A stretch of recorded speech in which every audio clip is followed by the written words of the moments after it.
using a paper, a matchbox, a candle and some lemon juice.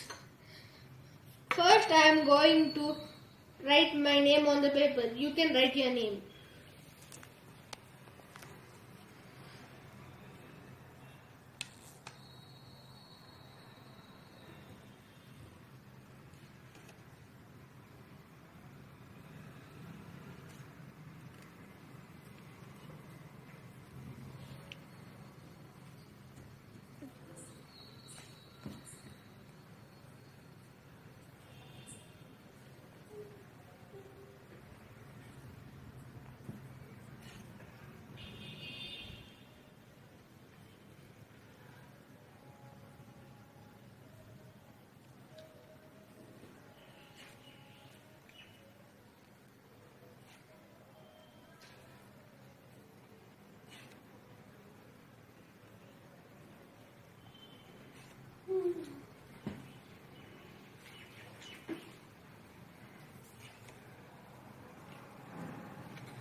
Now I wrote my name.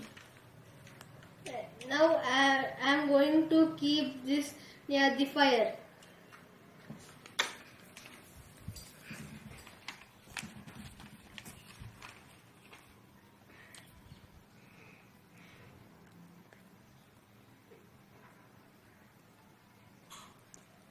After some time the text will be changed to white printed text like this.